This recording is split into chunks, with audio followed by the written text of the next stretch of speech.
1 matin.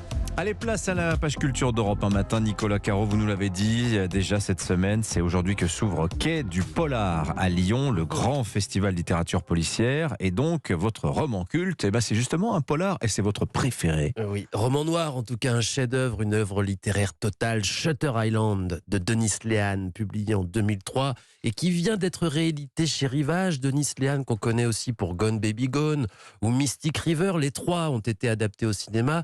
Shutter Island, c'était avec Leonardo DiCaprio, c'était bien. C'était très bien même. Oui, très très bien.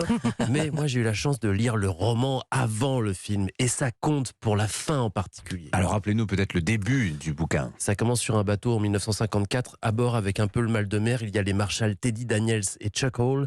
Ils se rendent donc sur Shutter Island, qui n'est rien d'autre qu'un caillou avec posé dessus un hôpital psychiatrique. Or, une patiente a disparu, Rachel Solando, aucune trace, qui est très étrange puisque donc c'est une petite île et on peut pas s'enfuir à la nage et on n'est pas au bout des étrangetés. Les deux policiers débarquent. Ils sont reçus par le docteur Cowley, le directeur de l'hôpital, et Teddy Daniels est intrigué par ce directeur. C'est bizarre, c'est lui qui les a fait venir et pourtant il regarde Teddy avec un air soupçonneux, méfiant, comme s'il avait quelque chose à se reprocher.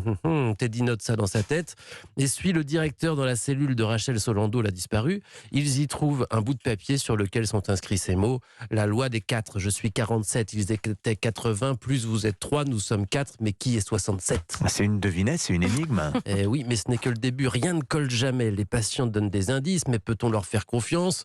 Et on suit les deux marshals dans leur recherche avec cette ambiance angoissante d'un asile des années 50. Ça ressemble plus à Alcatraz qu'à un hôpital. C'est une atmosphère sombre et dingue. Mais surtout, il y a la révélation finale. Alors là, évidemment, je vous dis rien pour ceux qui ne l'ont pas vu ou lu, mais c'est là que l'expérience de lecteur est folle. On est dans la tête du héros avec le livre et il y a un moment où on refuse la réalité, où on devient un peu fou. C'est pas le cas au cinéma qui échoue bien sûr à nous placer dans la tête du personnage. Avec le roman, c'est possible et c'est un moment quasi métaphysique. Voilà, Shutter Island. Alors moi je dis Denis Lehane, mais on va dire oui, vous avez sans doute raison. Denis Lehane, si vous voulez. À la française. Oh là là, regardez, vous entendez? Ça, c'est le bateau qui approche comme ça de l'île sous une pluie battante. Il faut lire le livre avec cette musique en fond. Merci Nicolas Caro. Allez, des découvertes d'artistes nouveaux aujourd'hui, des choses à glisser dans votre playlist musicale. Stéphanie Loire, Bonjour pour à commencer, une jeune chanteuse nantaise qui dévoile aujourd'hui son premier album. Elle s'appelle Zao de Sagazan. Elle a seulement 22 ans. Elle a été révélée par quelques titres magnétiques qu'elle avait publiés l'an dernier. Et puis un passage très remarqué au Transmusical de Rennes. Son album, il s'appelle La Symphonie des éclairs. On y découvre une musicienne au timbre grave, portée par une sensibilité saisissante. Je vous laisse découvrir son single Tristesse, qui mêle l'électro aux influences de... Autre découverte, c'est français, toujours. C'est un duo lyonnais, rock sauvage. Ouais, un duo composé de Maëva et Hugo. L'histoire est rigolote, c'est un couple, ils se sont rencontrés sur Tinder et ils sont à l'origine d'un rock fiévreux. Ce duo, il a été sélectionné en 2020 parmi les jeunes espoirs des Francopholies de La Rochelle et du Printemps de Bourges.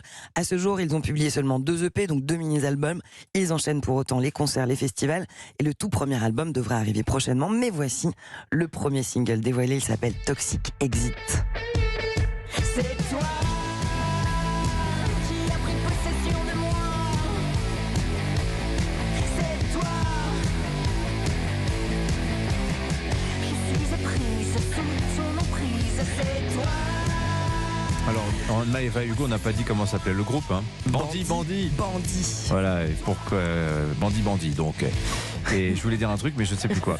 Et ils sont Moi, je voulais vraiment... dire que le rock français se porte très bien. Ah oui, mais ils sont vraiment que deux. Il n'y a pas un bassiste en plus, non, rien. Ils sont 2. Bon. C'est la magie de ce groupe. C'est l'amour. Allez, pour conclure, du romantisme toujours avec une artiste, elle qui s'appelle Messia. C'est une interprète, une auteure, une pianiste émérite. Elle a notamment participé au spectacle Les choses de nos vies, hommage à Jean-Loup Dabadi.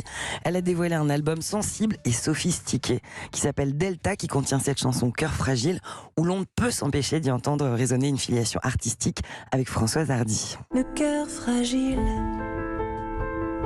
les beaux discours,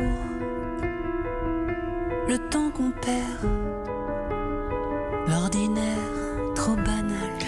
Messia, elle sera en concert au Théâtre des Bouffes du Nord à Paris le 4 mai notamment. Voilà, elle sera votre invitée dans Musique dimanche. Et demain, entre 16h et 17h, l'événement sera sur Europe 1. Vous recevez Pascal Obispo,